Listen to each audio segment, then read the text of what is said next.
அதிதீவிர புயலாக மாறுகிறதா இந்த மோந்தா புயல் அப்படிங்கிறத பற்றி நம்ம மிக தெளிவாக நம்ம பார்க்கலாம்.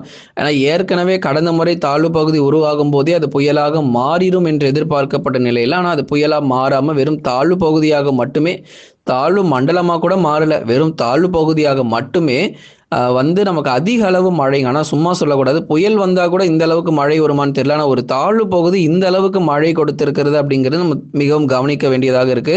பாருங்க, ஒரே நாளில் 17 சென்டிமீட்டர் 20 சென்டிமீட்டர் என்னங்க ஆகுது. அந்த ஊர் முழுவதுமாக வெள்ளக்காடாக மாறியதை நம்ம பார்த்தோம். குறிப்பாக கடலூர் மாவட்டத்தில் பெய்த அதி கனமழை 17 சென்டிமீட்டருங்க கொஞ்ச நேரத்திலேயே. அதனால இது போன்ற மழை வாய்ப்புகள் தான் நம்ம எதிர்பார்த்தோம். வடகிழக்கு பருவமழையில குறுகிய காலகட்டங்களில் குறுகிய நேரத்தில் அதிக மழை இருக்கும் அப்படின்னு சொல்லி. ஏன்னா ஒரு 24 மணி நேரத்துக்குள்ளேயே 17 சென்டிமீட்டர் பெய்யுறது அப்படிங்கிறதெல்லாம் வந்து ரொம்ப ரொம்ப அதிகம்.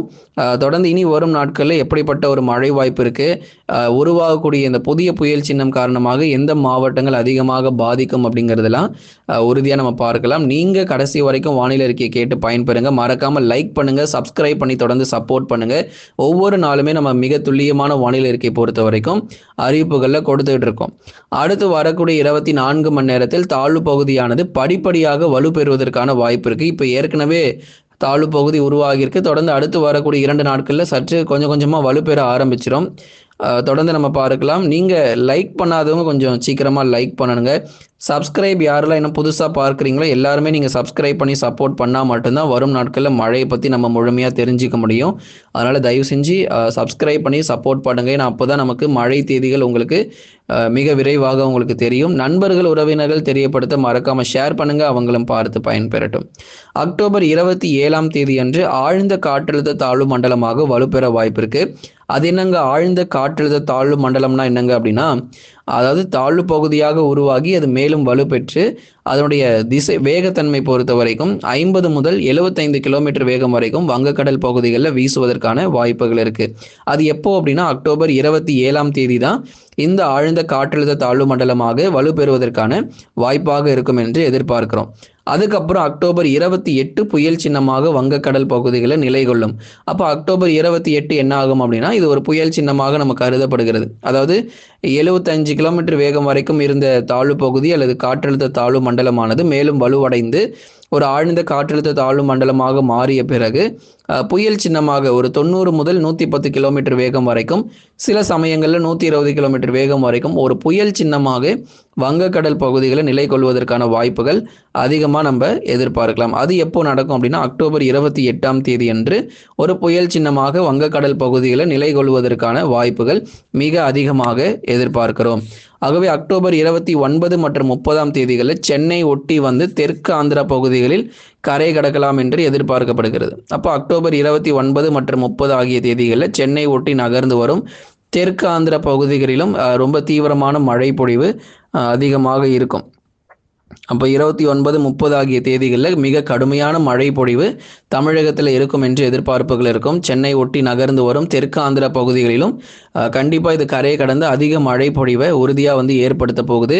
சில மாவட்டங்களில் கனமழையாக இருந்தாலும் சில மாவட்டங்களில் மிக கனமழையும் தீவிரமாக இருக்கும். அப்போது 29, 30 ஆகிய தேதிகள்லாம் நல்ல ஒரு மழை வாய்ப்பாக தமிழக கடலோர மாவட்டத்தில் எதிர்பார்க்கிறோம். இது சென்னை ஒட்டி வருகிறதுனால சென்னை, திருவள்ளூர், காஞ்சிபுரம், செங்கல்பட்டு இந்த 4 மாவட்டங்களிலும் பரவலாக கனம் முதல் மிக கனமழை வரைக்குமே எதிர்பார்க்கப்படுது. இது முழுமையாக தெற்கு ஆந்திர பகுதிகளில் கரை கடக்கும் என்று தான் எதிர்பார்க்கப்படுது தற்போதைய நிலவரப்படி வரைக்கும்.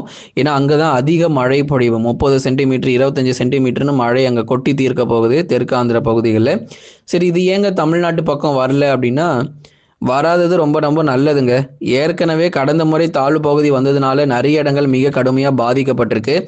விவசாயிகள் ரொம்ப மகிழ்ச்சியாக இருக்கிறாங்க. டெல்டா பகுதி வராத வரைக்கும் எங்களுக்கு ரொம்ப சந்தோஷம், அறுவடை பாதிக்கப்படுகிறதா சொல்லி சில பேர் வந்து கமெண்ட் பண்ணியிருந்தாங்க நம்ம விவசாயிகள். அதனால் டெல்டா பக்கம் வரல, அதனால் நாங்கள் தப்பிச்சிட்டோம் அப்படின்னு சொல்லி கமெண்ட்டில் போட்டிருந்தீங்க. ஆமாங்க, டெல்டாவில் இதுக்கான பாதிப்புகள் இருக்காது. அதிகபட்சம் செங்கல்பட்டு வரைக்கும் தான் இதனுடைய மழை தாக்கம் இருக்கும் என்று எதிர்பார்ப்பு இருக்குது. சென்னை, திருவள்ளூர், காஞ்சிபுரம், செங்கல்பட்டு இந்த 4 மாவட்டங்கள் மட்டுமே அதிகபட்சமாக நமக்கு அப்படியே மழை வந்தாலும் மிக கனமழையாக இருக்கும். ஒருவேளை கடைசி நிமிஷத்தில் இது புயல் திசை மாறினால் கூட சென்னையில் தான் அதிகமாக வந்து மழை இருக்குமே தவிர டெல்டாவில் பாதிப்புகள் இருக்காது. டெல்டாவிற்கோ இல்லை தென் மாவட்டத்திற்கோ இங்கே வந்து அதிக பாதிப்புகள் சேதங்கள் இருக்க போகிறது கிடையாது.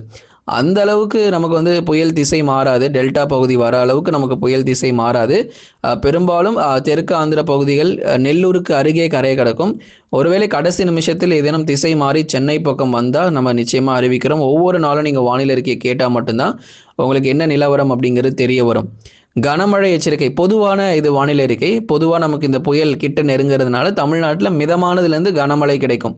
அதாவது 26லேருந்து 30 வரைக்கும் பெரிய ஆபத்து கிடையாது. ஓரளவுக்கு நமக்கு மிதமானதுலேருந்து மாடரேட் டு ஹெவி ரெயின்ஃபால், மிதமானது முதல் கனமழை மட்டும் 26லேருந்து 30 வரைக்கும் எதிர்பார்க்கலாம். பரவலாக கனமழை மட்டும்தான். ரொம்ப வந்து வங்கக்கடலில் இருக்கிற வரைக்கும் தான் இது ரொம்ப அதிகமாக மிரட்டிக்கிட்டு இருக்கும். கடைசியில் பார்த்தா அது திசை பொறுத்த வரைக்கும் தமிழகத்தை விட்டு விலகுவதற்கான வாய்ப்பாக இருக்கும். அப்போ 26லேருந்து 30 வரைக்கும். அப்புறம் எப்படிங்க மழை வருது அப்படின்னா, நம்ம கடற்கரை ஒட்டி நகர்ந்து வர்றதுனால கடலும் ரொம்ப கொந்தளிப்பாக மிக சீற்றமாக காணப்படும். பல அடி உயரத்துக்கு கடல் அலைகள் பொறுத்த வரைக்கும் எழும்பி காணப்படும். ஸோ இந்த மாதிரி நமக்கு வந்து நம்ம தமிழக கடற்கரை ஒட்டி நெருங்கி வர்றதுனால பரவலாக மழை பொழிவு அப்படிங்கிறது இருக்க தான் செய்யும். ஆனால் பெரிய ஆபத்தாக அது மாறாது.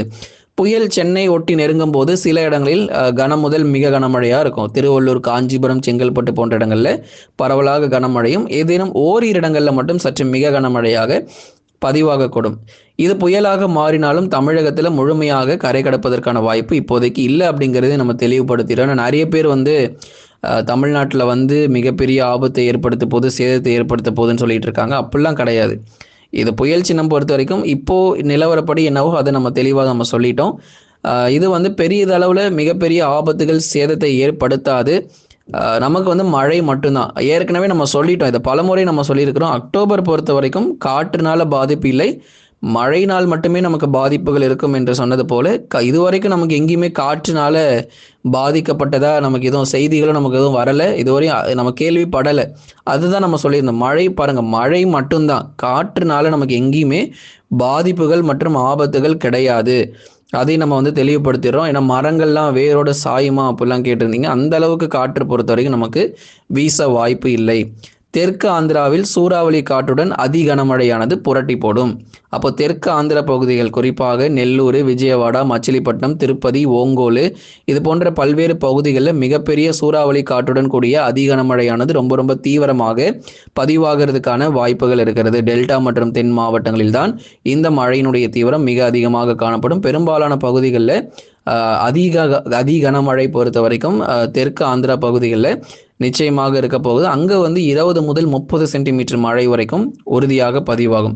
சரி, நம்ம தமிழ்நாட்டில் டெல்டா மற்றும் தென் மாவட்டங்களில் மிதமான மழை தான்.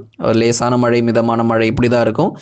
பெரிதளவில் பாதிப்புகள் இல்லை. ஆனால் நவம்பர் மாதத்தில் அடுத்தடுத்து உருவாகக்கூடிய தாழ்வு பகுதிகள் டெல்டா மற்றும் தென் மாவட்டங்களை பாதிக்கும் என்று எதிர்பார்க்கப்படுது. நவம்பர் 2வது 3வது வாரத்தில் மிக வலுவான நிகழ்வுகள் பொறுத்த வரைக்கும் கண்டிப்பாக உருவாகும். வட தமிழக உள் மற்றும் மேற்கு தொடர்ச்சி மலையொட்டிய மாவட்டங்கள் வேலூர், திருப்பத்தூர், ராணிப்பேட்டை, திருவண்ணாமலை, கிருஷ்ணகிரி, தருமபுரி, சேலம், நாமக்கல், கரூர் மற்றும் திருப்பூர், ஈரோடு உள்ளிட்ட மாவட்டங்களில் பெரும்பாலான பகுதிகளில் மிதமான மழை மட்டுமே பதிவாகும். அதிக அளவு மழை கிடையாது. உள் மாவட்டங்கள் பொறுத்த வரைக்கும் அதிக அளவு மழை இல்லை, மிதமான மழை மட்டுமே வரும் நாட்களில் தொடரும். மேற்கு தொடர்ச்சி நீலகிரி முதல் கன்னியாகுமரி வரை இருக்கக்கூடிய அனைத்து மேற்கு தொடர்ச்சி மலையொட்டிய மாவட்டங்களிலும் மிதமான மழை மட்டுமே. நண்பர்களே, நீங்கள் மறக்காமல் ஒரு லைக் பண்ணுங்கள், சப்ஸ்கிரைப் பண்ணி தொடர்ந்து சப்போர்ட் பண்ணுங்கள். துல்லியமான வானிலை அறிக்கையும் ஒவ்வொரு நாளும் பெற்றுக்கொள்ளுங்கள்.